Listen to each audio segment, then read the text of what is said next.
Praise the lord. ప్రతిరోజు అనుదిన వాక్యం ద్వారా మీరెంతగానో బలపడుతున్నారని నేను ఆశిస్తున్నాను.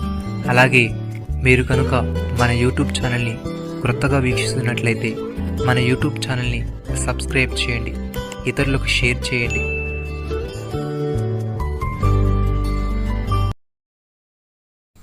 ఇదిగో నేను ఒక నూతన క్రియ చేయుచున్నాను, ఇప్పుడే అది మొలుచును, మీరు దాన్ని ఆలోచింపరా? నేను అరణ్యంలో త్రోవ కలుగు చేయుచున్నాను, ఎడారిలో నదులు పారు చేయుచున్నాను. యెషయా గ్రంథము 43:19. ప్రియమైన సహోదరి సహోదరులారా, చాలామంది ఈ రోజుల్లో నిరాశ, నిస్పృహ, నిరుత్సాహం అని లోయగుండా వెళ్తుంటారు. వారికి వచ్చిన కష్టాలని, ఇబ్బందులను ఎదుర్కొని నూతన స్థాయికి ఎదుగుటకు పరుగు తీయాల్సిన వారు వారికి వచ్చిన శ్రమలకు తాళలేక విసిగిపోయి వారిలోనున్న ఆసక్తిని కోల్పోతారు. దేవుడిచ్చు శ్రేష్టమైన దానికోసం వేచి ఉండాల్సిన దానికి బదులుగా వారిలో ఉన్న విశ్వాసాన్ని కోల్పోయి వారి సొంత నిర్ణయాలకు తావిచ్చి నిరీక్షణను కోల్పోతారు. అయితే మనం ఏ స్థితిలో ఉన్నను, ఎటువంటి సమస్య గుండా వెళ్తున్నను, దేవుడు మనకు ఒక గొప్ప వాగ్దానాన్ని ఇస్తున్నాడు. అరణ్యంలాగా ఉన్న మన జీవితంలో త్రోవలను కలుగజేస్తానని, ఎడార్లా ఉన్న మన బ్రతుకులను నదులు పారు చేస్తాడని, ఒక నూతన క్రియను మన జీవితంలో జరిగిస్తాడని, అది ఇప్పుడే మొలుచునని తెలియజేస్తున్నాడు. అయితే మనం మన సమస్య గురించి పదే పదే ఆలోచిస్తూ నిరాశ, నిస్పృహలకు లోనవడం మానేసి దేవుడు మన జీవితంలో చేయబోయే ఆ నూతన క్రియను గురించి ఆలోచిస్తూ మన విశ్వాసాన్ని పెంపొందించి నిరీక్షణతో ముందుకు సాగవలసిన వారమై ఉన్నాము.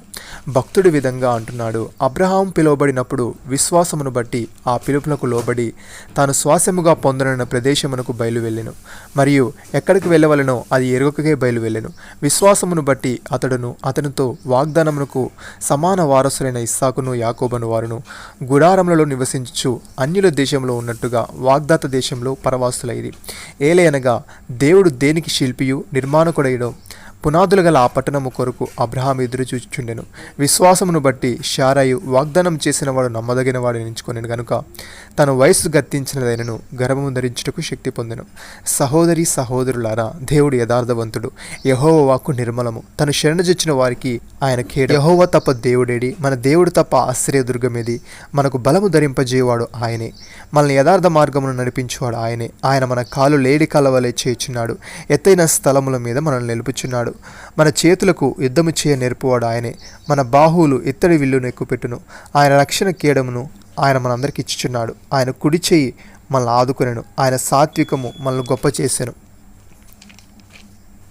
కీర్తనకారుడు ఈ విధంగా అంటున్నాడు, సదాకాలము యెహోవా యందు నా గురి నిలుపుచున్నాను, ఆయన నా కుడి పార్శ్వము ముందున్నాడు గనుక నేను కదల్చబడను. అందువలన నా హృదయం సంతోషించుచున్నది, నా ఆత్మ హర్షించుచున్నది, నా శరీరము కూడా సురక్షితముగా నివసించుచున్నది. ఎందుకనగా నీవు నా ఆత్మను పాతాళంలో విడిచిపెట్టవు, నీ పరిశుద్ధిని కొల్లుపట్టనీయవు. జీవ మార్గమును నీవు నాకు తెలియజేసేదవు.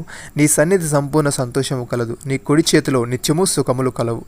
సహోదరి సహోదరులారా, భక్తి విడిచిన వాని మార్గములు వానికి వికసమగు, మంచి వాని స్వభావమును వాని సంతోషమిచ్చును. జ్ఞానం లేనివాడు ప్రతి మాట నమ్మును, వివేకి అయిన వాడు తన నడతలను బాగుగా కనిపెట్టును. జ్ఞానము గలవాడు భయపడి కీడు నుండి తొలగును, బుద్ధిహీనుడు విర్రవీగి నిర్భయముగా తిరుగును. పౌలు భక్తుడు ఎఫెసీలకు రాస్తూ ఈ విధంగా అంటున్నాడు, మన యేసును గూర్చి విని ఆయన యందలి సత్యము ఉన్నది ఉన్నట్లుగానే ఆయన యందు ఉపదేశింపబడిన వారమైనలా మీరిలాగూ క్రీస్తును నేర్చుకున్న వారు కాదు. కావున మునుపటి ప్రవర్తనల విషయంలోనైతే మోసకరమైన దురాశ వలన చెడుపు మీ ప్రాచీన స్వభావం వదులుకొని మీ చిత్తావృతి యందు నూతనపరచబడిన వారై నీతియు యథార్థమైన భక్తియు గలవారై దేవుని పోలికగా సృష్టింపబడిన నవీన స్వభావమును ధరించుకునవలను. నమ్మిన వారు నాతో కలిసి ప్రార్థనలో ఏకీభవించండి. మమ్మల్ని మిక్కిలిగా ప్రేమిస్తున్న మా ప్రియ పరలోకపు తండ్రి, నీవు మాకిచ్చిన గొప్ప వాగ్దానాన్ని బట్టి నీకు స్తోత్రములు తండ్రి.